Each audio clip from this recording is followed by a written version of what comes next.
Seguimos en la mesa de los lunes, seguimos con Fernando Escriña, Karina Novarese, Oenir Sartú y Martín Couto. Salimos de nuestro país ahora.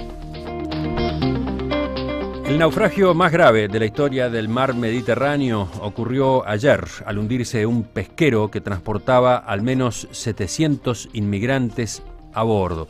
De todos modos, un sobreviviente declaró que en el barco iban 950 personas, algunas encerradas en la bodega. En total éramos unos 950, entre los cuales 200 mujeres y 50 niños, muchos encerrados en la bodega de la embarcación. Así empieza el desgarrador relato de uno de los sobrevivientes. Este hombre contó el horror de lo que pudo ver y cómo logró salvar su vida allí en el canal de Sicilia. Soy de Bangladesh, partimos de un puerto a unos 50 kilómetros de Trípoli. Los traficantes de inmigrantes nos cargaron en el barco. Muchas de las personas que iban subiendo fueron llevadas a la bodega, cuyas puertas fueron cerradas por ellos, los traficantes, contó este joven, quien describió, por otra parte, las leyes del Mediterráneo, las crueles leyes que regulan lo que podría llamarse viajes de la desesperación que van de África a Italia. Hay dos categorías, precisó. Los inmigrantes que pagan menos por el viaje van a la bodega, pero también están los más débiles, las mujeres solas con los niños. Allí abajo, en la bodega del barco, hay menos de 20 centímetros de distancia entre uno y otro. A menudo el agua que se da para beber está mezclada con nafta y es difícil moverse. También el comandante del buque mercante portugués, King Jacob, que logró acercarse al barco pesquero, contó cómo fue que ocurrió, cómo se dio este naufragio. Estábamos navegando en la dirección correcta, pero apenas nos acercamos, las personas abarrotadas a bordo del pesquero nos vieron y comenzaron a agitarse. El buque se dio vuelta y se hundió. No nos dio tiempo a acercarnos más y bajar las lanchas del salvataje. De esta manera confirmó el motivo directo del naufragio. ¿Qué pasó? Cuando esta gente vio acercarse a la otra nave, los migrantes se inclinaron todos del mismo lado del pesquero, que se fue a pique. A ver, sí, Karina. En realidad todavía no se sabe si este va a ser el más tremendo naufragio. Por ahora, oficialmente sigue siendo el del año 2012, ¿fue? No recuerdo la fecha, donde murieron más o menos 400 inmigrantes. Pero todo hace suponer que sí. Pero más allá de que fue horroroso, y la verdad recordemos que esta semana ya hubo otro, ya había también, habido otro, la semana pasada, sí. La semana pasada.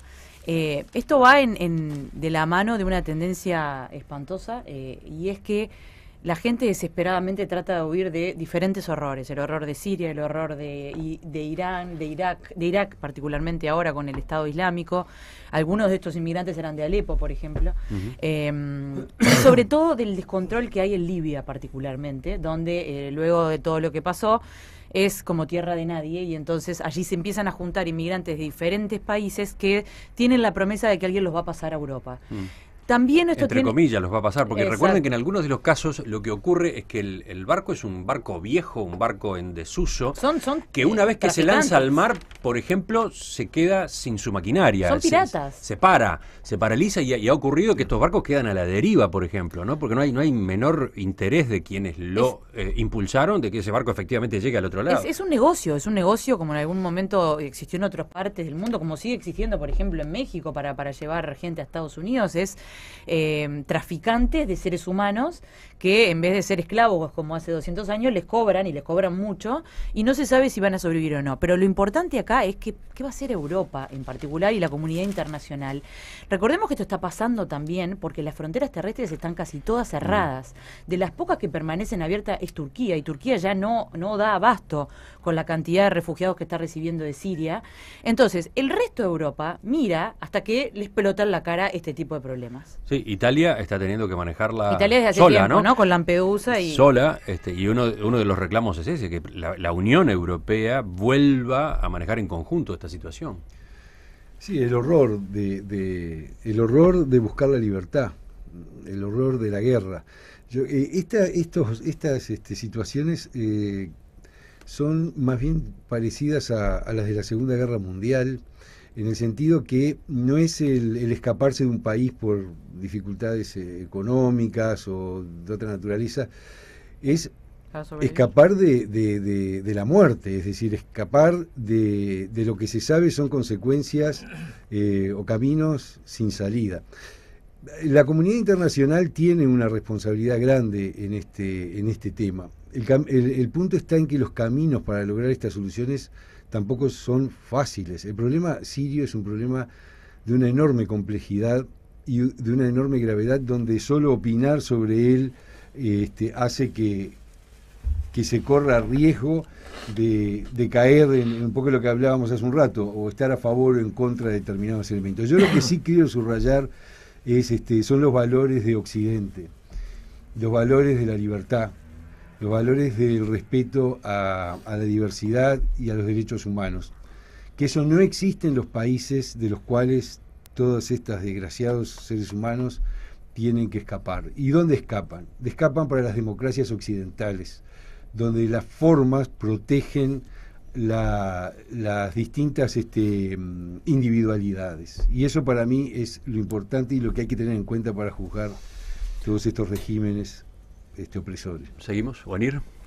No, yo ¿qué puedo decir? Digo, es una tragedia, sin duda. El motivo en la miseria, no hay más vuelta.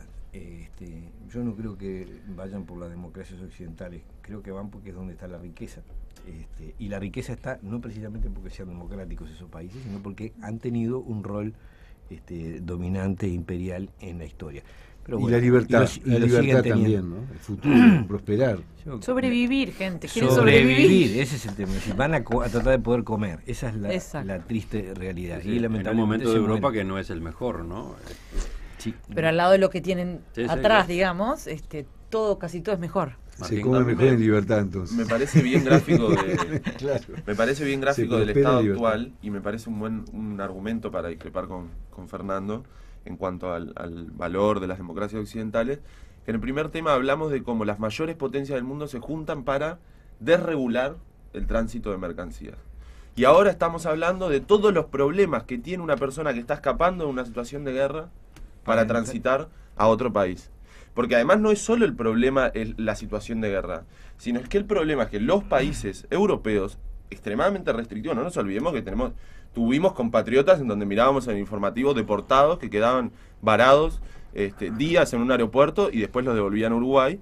La única diferencia era que se trasladaban en un avión y entonces no veíamos estas catástrofes. Pero también Europa se hace cargo de esto en realidad cuando tiene cuerpos, cuando tiene gente, pero podrían ser animales, que los tiene ahí adelante y entonces algo tiene que hacer. Pero en realidad Europa no hace nada, de verdad, para lograr por lo menos aliviar el tránsito de estas personas y recibirlos de una forma digna, que es lo que yo espero de las democracias occidentales, que es lo que creo que ha hecho Uruguay, pero es lo que siempre Europa se ha encargado de no hacer.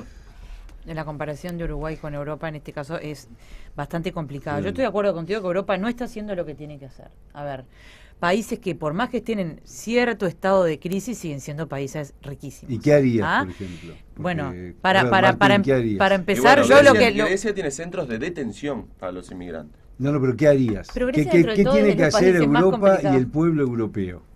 Porque yo tengo alguna idea. Pero en primer lugar, un fondo para refugiados, un lugar donde empezar una política, en primer lugar, de recibimiento, porque esta gente va a seguir escapándose y van a seguir lucrando estos traficantes de gente. No lo van a parar yéndose a la guardia costera a pararse frente a Lampedusa. Lampedusa, recordemos que es esa isla entre Sicilia y parece bastante claro que las primeras Libia. acciones son del otro lado del Mediterráneo, ¿no?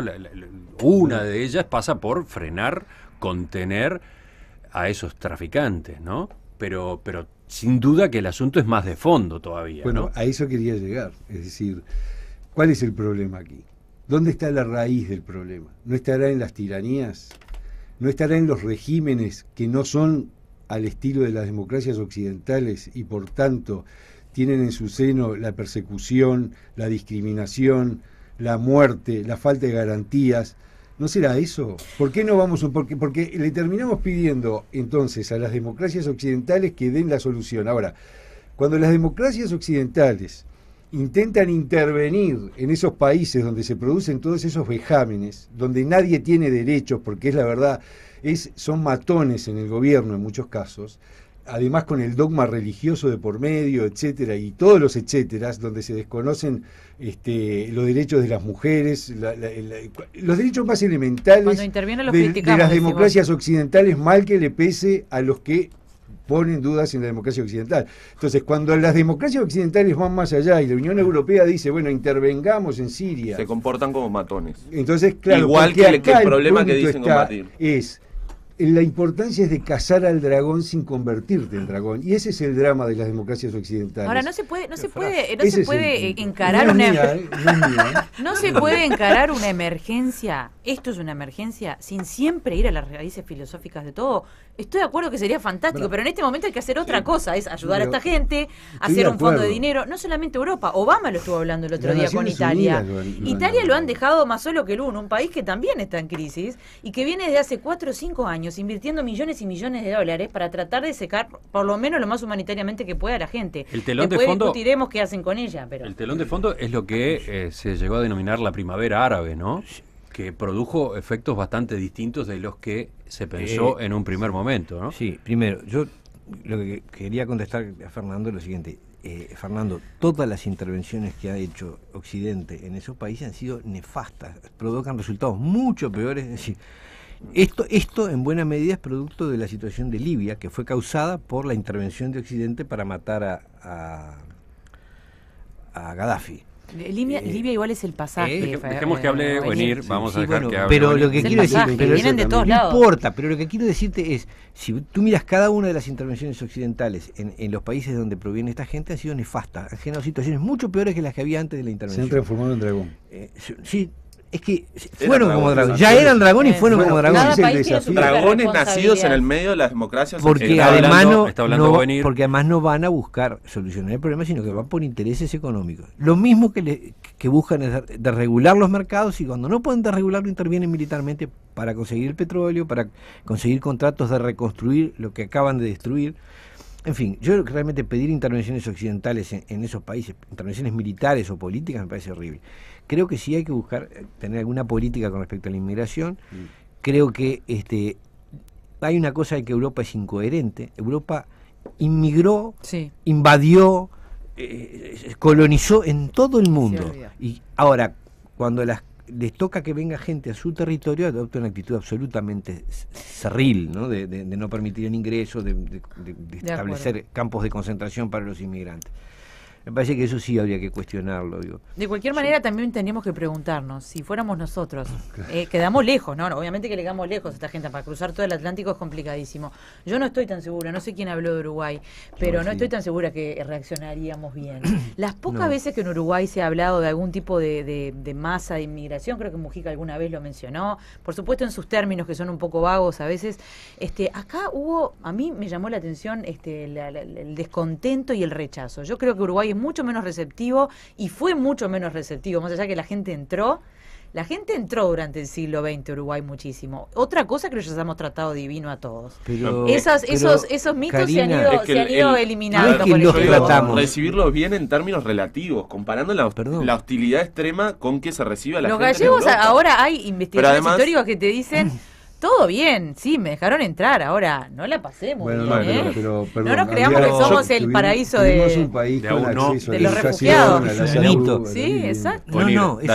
No, es un mito. Yo me crié en Villa Española, mi abuela era gallega, nunca tuvieron, no es que yo tuve suerte. Ninguno de esa gente tuvo que pasar ni un día encerrado en un campo de concentración, a ninguno se le exigió educación de nada, desde que llegaron escuela pública, desde que llegaron salud quiero pública. Ver si somos tan abiertos y se te vienen pero está bien. Tipos por semana. Podemos ser siempre mejores, pero no creemos un mito para justificar.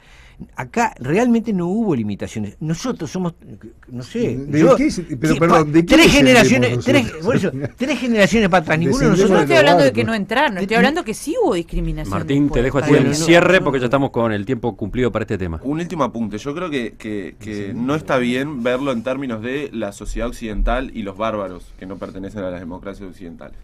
y un ejemplo bien concreto. Me parece que simplificarlo así no aporta a resolver el problema, y sí, ese mismo argumento lo usan quienes después intervienen abusando y con motivos económicos. No nos olvidemos que Uruguay hace 14 años, o hace más de 20 años, que expulsó gente todos los meses. No se olviden lo que era el aeropuerto de Carrasco, en el medio de una democracia occidental, con todas las condiciones. Entonces yo lo que digo es, no estoy diciendo acá que las democracias occidentales sean lo mismo que los regímenes. Martín, para ti, tú asimilás una crisis económica con esta barbaridad. Con la yo estoy hablando del exilio, con la persecución. Bueno, pero lo que te estoy diciendo es que, pero vos no me podés decir que la democracia occidental, esa es otra confusión. Cuando hay una dictadura, justamente lo que cae son las garantías de la democracia. De los 90, eso se generó en el medio de esta democracia occidental que me la pintás como maravillosa. Económico y otra cosa es la persecución por razones étnicas. Estoy hablando del exilio. Bueno, del momento que la persona a 8 minutos de las 10 de la mañana.